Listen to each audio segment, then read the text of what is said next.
Sejam todos bem-vindos ao canal TV CEAA. Antes de iniciarmos o estudo de hoje, gostaríamos de pedir a você que desse um like, se inscrevesse no canal e compartilhasse para ajudar a divulgar os seus conteúdos. Hoje nós vamos estudar sobre os convulsionários, no capítulo 9 do Livro dos Espíritos, das perguntas 481 a 483. Antes de iniciarmos a pergunta, vamos ver, para entender melhor o tema, vamos lembrar um pouco da história do diácono jansenista François Paris, cujo túmulo era visitado por peregrinos que ali eram tomados por convulsões, daí o nome convulsionários. Os jansenistas eram adeptos da doutrina religiosa sobre a graça, o livre-arbítrio e a predestinação, muito difundida no seio do catolicismo na França entre os séculos 17 e 18. Houve curas que pareceram maravilhosas e convulsões que foram consideradas perigosas e ridículas. A autoridade viu-se, enfim, obrigada a fazer e cessar esse espetáculo, fechando o cemitério no dia 27 de janeiro de 1732. Entre os fenômenos estranhos apresentados pelos convulsionários de Saint-Médard, citam-se a faculdade de resistir a golpes tão terríveis que os corpos deveriam ficar triturados, a de falar línguas ignoradas ou esquecidas, um desdobramento extraordinário da inteligência. Os mais ignorantes entre eles improvisaram discursos sobre a graça, os males da igreja, o fim do mundo, etc. A faculdade de ler o pensamento, postos em contatos com os doentes, apresentavam dores no mesmo local daqueles que os consultavam. Todos esses fenômenos aconteciam com os convulsionários, que nós sabemos que eram médiuns. Agora, a insensibilidade física produzida pelo êxtase deu lugar a cenas atrozes. A loucura chegou a ponto de realmente crucificarem pessoas infelizes, a fazer-lhes sofrer todos os detalhes da paixão do Cristo. E essas vítimas queriam essas terríveis torturas. Era uma ideia completamente invertida da dor, do sofrimento. As pessoas desejavam, queriam passar pelos mesmos sofrimentos do Cristo e tinham aqueles fenômenos que nós aprendemos com a doutrina espírita, que eram fenômenos mediúnicos. Mas eles ficavam enlouquecidos, eles entravam como que num êxtase e sofriam aquelas terríveis torturas como que para comprovarem os milagres, ditos milagres que recebiam. Então, sabendo mais ou menos do que se trata, nós vamos entrar na pergunta 481, quando Kardec fala assim: desempenham os espíritos algum papel nos fenômenos que se dão com os indivíduos chamados convulsionários? Os espíritos interferem nesses fenômenos com os convulsionários? E eles respondem que sim, e muito importante, bem como o magnetismo, que é a fonte primária de tais fenômenos. O charlatanismo, porém, os tem a miúde explorado e exagerado, de sorte a lançá-lo ao ridículo. Esses fenômenos com os convulsionários são influenciados, são as influências espirituais. Muitos espíritos, inclusive, querendo se vingar, faziam com que aqueles que eram convulsionários sofressem. E quanto mais sofressem, mais os espíritos inferiores sentiam prazer no ato de provocar o fenômeno da convulsão. Na pergunta 481A, de que natureza são, em geral, os espíritos que concorrem para a produção dessa espécie de fenômenos? Então, Kardec quer saber se os espíritos atuam, que tipo de espíritos atuam nesses fenômenos. E eles dizem que pouco elevada. Supondes, os espíritos fazem essa pergunta, supondes que espíritos superiores se deleitem com tais coisas? Quer dizer, realmente são fenômenos provocados por espíritos inferiores, muitos querendo se vingar daqueles que estavam encarnados, sofrendo esse tipo de influência.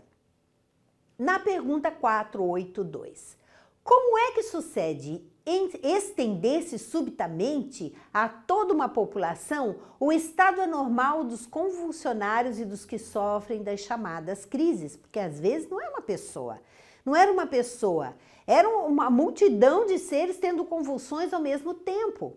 E os peregrinos, quando iam no túmulo desse diácono, eles tinham essas convulsões, então eles consideravam aquilo como uma bênção, esse tipo de fenômeno. E eles falam que efeito de simpatia, quando dá em mais pessoas ao mesmo tempo. As disposições morais se comunicam muito facilmente, em certos casos. Não sois tão alheio aos efeitos magnéticos que não compreendais isto, assim como a parte que alguns espíritos naturalmente tomam do fato, por simpatia com os que os provocam. Então, esses seres têm uma predisposição, esses que têm, quando tem essas convulsões em grupo, eles têm essa predisposição mediúnica e mais ou menos uma sintonia, uma afinidade vibratória. Kardec faz uma nota. Entre as singulares faculdades que se notam nos convulsionários, facilmente se reconhecem algumas de que o sonambulismo e o magnetismo oferecem numerosos exemplos, tais como, além de outras, a insensibilidade física.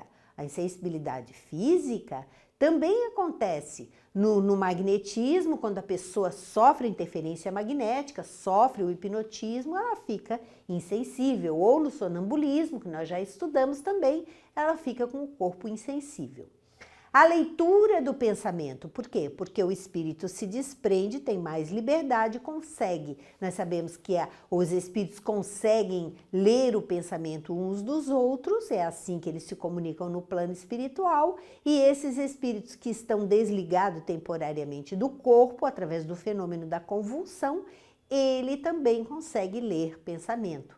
A transmissão das dores por simpatia, etc., que são os fenômenos que acontecem ou que aconteciam com os convulsionários. Não há, pois, duvidar de que aqueles em que tais crises se manifestam estejam numa espécie de sonambulismo desperto, provocado pela influência que exercem uns sobre os outros. Eles são ao mesmo tempo magnetizadores e magnetizados inconscientemente. Aqueles que estão no processo de convulsão, eles, e principalmente quando estão em grupo, um atua sobre o outro, assim como os espíritos inferiores atuam sobre eles. O mais importante é que eles têm sintonia vibratória, utilizando então do seu poder magnético nessa ação e nessa interferência uns com os outros. Na pergunta 483, qual a causa da insensibilidade física que se observa em alguns convulsionários, assim como em outros indivíduos submetidos às mais atrozes torturas? Em alguns é exclusivamente efeito do magnetismo que atua sobre o sistema nervoso. Do mesmo modo que certas substâncias, em outros, a exaltação do pensamento embota a sensibilidade. Dir-se-ia que nestes a vida se retirou do corpo para se concentrar toda no espírito. Não sabeis que quando o espírito está vivamente preocupado com uma coisa, o corpo nada sente?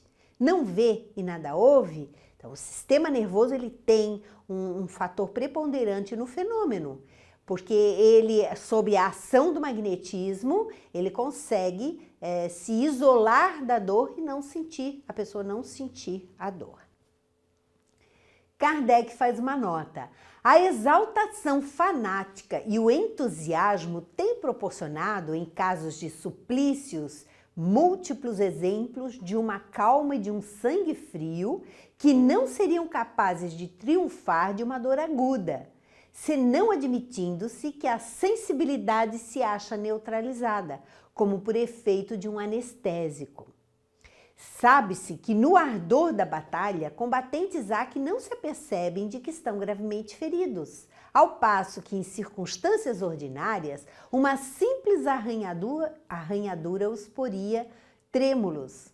Visto que esses fenômenos dependem de uma causa física e da ação de certos espíritos, pode-se perguntar como, em alguns casos, há podido uma autoridade pública fazê-los cessar. Simples a razão.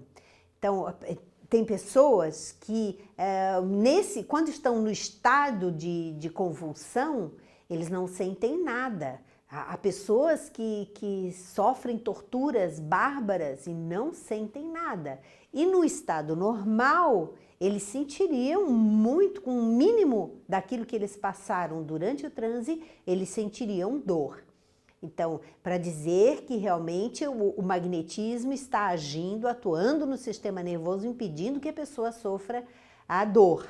Agora, ele pergunta também, como é que as autoridades acabaram com o fenômeno, né? Fechando lá o cemitério, por exemplo, impedindo que as pessoas chegassem no túmulo do diácono, como é que eles conseguiram fazer cessar os fenômenos, né? E aí ele responde: simples a razão, meramente secundária é a aquiação dos espíritos, que nada mais fazem do que aproveitar-se de uma disposição natural. A autoridade não suprimiu essa disposição, mas a causa que a entretinha e exaltava. Eles cortaram o meio onde as pessoas se reuniam para provocar o fenômeno. De ativa que era, passou a ser latente. E a autoridade teve razão para assim proceder, porque do fato resultava abuso e escândalo. Imagine pessoas sendo crucificadas, vivas, sendo torturadas sem necessidade alguma. Sabe-se ademais que semelhante intervenção nenhum poder absolutamente tem quando a ação dos espíritos é direta e espontânea. Então, eles não têm autoridade de impedir uma ou outra manifestação, porque vão continuar existindo médiuns, vão continuar existindo pessoas predispostas ao fenômeno e eles vão ter que passar por isso e se tratar de alguma forma, seja um fenômeno físico referente ao corpo. Hoje nós temos exames capazes de provocar quando há uma deficiência no corpo, ou seja através de uma interferência espiritual. Mas o que as autoridades fizeram à época foi impedir esse aglomeramento de pessoas e esse abuso, porque virou um abuso, pessoas sendo torturadas, pessoas sendo crucificadas, virou uma loucura coletiva. Então era isso que o Kardec tinha a nos orientar, a nos alertar com relação aos convulsionários. Assim nós encerramos mais um módulo do Livro dos Espíritos. Muito obrigada e até o próximo encontro.